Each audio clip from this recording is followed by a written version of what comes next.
안녕하세요. 이번 딥다이브에 오신 여러분 환영합니다. 네, 안녕하세요. 오늘 저희가 함께 띄워들 자료는요. 한국 정부 광고 예산 관련 보고서입니다. 그 규모가 무려 연간 1조 3천억 원이라는데요. 와, 1조 3천억이요? 네. 근데 이 막대한 자금이 과연 어떻게 쓰이고 있는지, 또 더 나은 방향은 없을지에 대한 좀 날카로운 문제 제기와 대안까지 담고 있습니다. 흥미로운 주제네요. 네.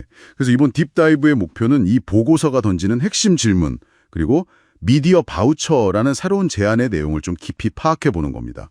자, 그럼 바로 시작해 볼까요? 네, 좋습니다. 자, 첫 번째로 역시 이 숫자 1조 3천억 원. 이거 정말 어마어마한 액수죠. 네, 정말 상상하기 힘든 규모인데요. 근데 이 보고서에서 정말 주목하는 건요. 단순 액수 문제가 아니라 이 돈이 어디로 가야 하는지에 대한 어떤 명확한 가치 기준이 사실상 없다는 점이에요. 아, 기준의 부재. 그게 문제군요. 그렇죠. 마치 뭐랄까 전략 없이 그냥 거대한 돈만 쏟아붓는 느낌? 심지어 보고서를 보면요. 때로는 좀 극단적이거나 문제적 콘텐츠를 다루는 매체에도 이 예산이 흘러들어갔다는 사례도 언급돼요. 헉, 정말요. 그건 좀 심각한데요. 예를 들면 어떤? 보고서에는 내란 선동 같은 언급까지 나오더라고요. 물론 중립적으로 봐야겠지만 당신의 세금이 과연 이 공적 책임을 다하는 곳에 쓰이고 있는지 좀 진지하게 생각해 볼 지점이라는 거죠. 바로 그 지점이 핵심인 것 같습니다.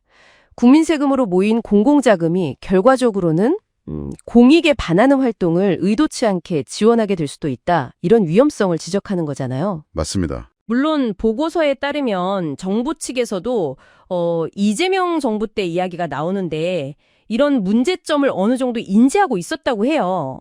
그래서 디지털 매체 활용을 좀 강화한다든지 그런 개혁 방향을 모색했다고 해요. 네, 그런 시도가 있었군요. 네. 하지만 보고서는 딱 거기까지로는 부족하다. 이렇게 주장하는 거죠. 그렇죠. 왜 부족하다고 보는 걸까요?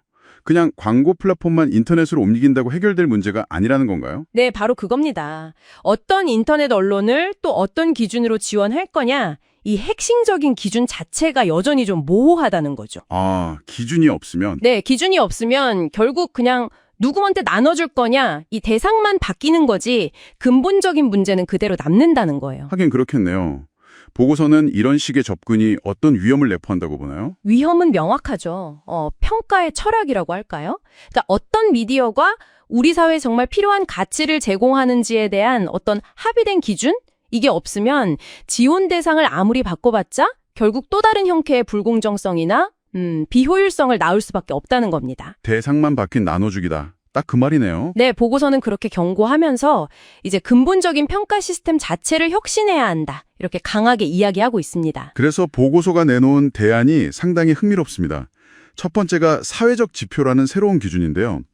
이게 기존에 우리가 흔히 보던 발행부수나 웹사이트 트래픽 같은 양적 지표와는 어떻게 다른 건가요? 그 사회적 지표라는 건요.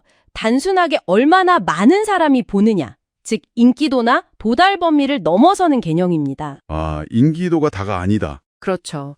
예를 들면 그 언론이 얼마나 공공성에 기여하는지, 보도의 신뢰도는 어느 정도인지, 또 저널리즘의 질적 수준은 어떤지, 사실 확인 팩트체크 시스템은 잘 운영하는지, 취재 윤리를 잘 지키려고 노력하는지, 이런 질적인 가치를 보자는 거예요. 와, 훨씬 더 깊이 들어가는 기준이네요. 네, 여기서 중요한 건 평가의 패러다임 자체를 바꾸자는 거죠.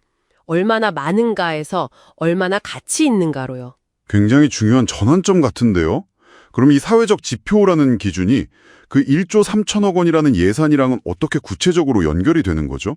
여기서 이제 미디어 바우처 이야기가 나오는 것 같아요. 네, 맞습니다. 그 미디어 바우처 아이디어가 여기서 등장하는데요. 네, 듣기만 해도 좀 혁신적인 느낌인데 설명 좀 해주시죠. 이건 정부가 예산을 직접 언론사에 배분하는 기존 방식 대신에요. 국민 각자에게 미디어 이용권 같은 거죠. 바우처를 지급하는 모델입니다. 아, 국민 개개인에게요? 네. 그러면 당신을 포함한 시민 한 사람 한 사람이 이 바우처를 가지고 자기가 생각하기에 정말 신뢰하고 지지하는 언론사를 직접 후원하는 방식인 거죠. 오, 정부가 아니라 시민이 직접. 그렇죠. 정부의 역할이 언론사를 직접 선정하는 역할에서 시민들의 선택을 지원하는 조력자 역할로 바뀌는 겁니다. 그렇군요. 그리고 이때 아까 말씀드린 그 사회적 지표 같은 정보가 시민들이 좀 더 합리적이고 정보에 기반한 선택을 하도록 돕는 중요한 참고 자료가 될 수 있겠죠. 와, 이건 정말 판을 바꾸는 아이디어 같은데요. 정부가 위에서 아래로 내려꽂는 하향식 배분에서 시민들이 아래에서 위로 지원하는 상향식으로 완전히 바뀌는 거니까요. 네, 맞습니다. 그 구조적인 변화가 핵심이죠. 보고서는 이런 시스템이 가져올 변화나 기대 효과를 구체적으로 어떻게 전망하고 있나요? 우선 현재 시스템이 아무래도 때때로 정치적인 논란이나 어떤 특혜 시비 같은 데 휘말릴 가능성이 있잖아요. 그렇죠. 그런 이야기들이 종종 나오죠. 네. 그런데 이 미디어 바우처 시스템은 예산 집행의 투명성을 훨씬 높이고 그런 정치적인 입김이 개입될 여지를 좀 줄일 수 있다. 이런 잠재력을 보고서가 강조하고 있습니다. 투명성 강화. 중요하죠. 네. 그리고 더 나아가서는 시민들의 직접적인 선택과 지지를 받는 언론들이 더 성장할 수 있는 환경을 만들어주는 거잖아요. 그렇죠. 독자들이 직접 선택하니까. 네. 그렇게 함으로써 궁극적으로는 좀 더 건강하고 또 책임감 있는 미디어 생태계를 만드는 데 기여할 수 있을 거다. 이렇게 기대하는 거죠. 건강한 미디어 생태계 조성이라 아주 중요한 목표네요. 네, 그렇습니다. 자, 그럼 오늘 이야기를 좀 정리해 보겠습니다. 저희가 살펴본 이 보고서는요, 1조 3천억 원이라는 정말 막대한 정보 광고 예산이 어떤 뚜렷한 가치 기준 없이 집행되고 있는 현실을 비판하고 있습니다. 네, 그 문제 제기가 아주 날카로웠죠. 그리고 그 대안으로 언론의 어떤 질적인 가치를 평가하는 새로운 기준인 사회적 지표 도입을 이야기하고요.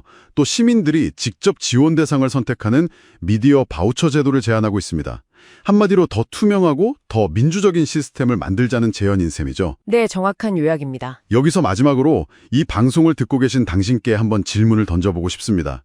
만약에요, 이 거대한 예산의 사용처를 결정하는 힘이 정부가 아니라 당신과 같은 시민들에게 직접 주어진다면 과연 우리 미디어 환경은 어떻게 달라질까요?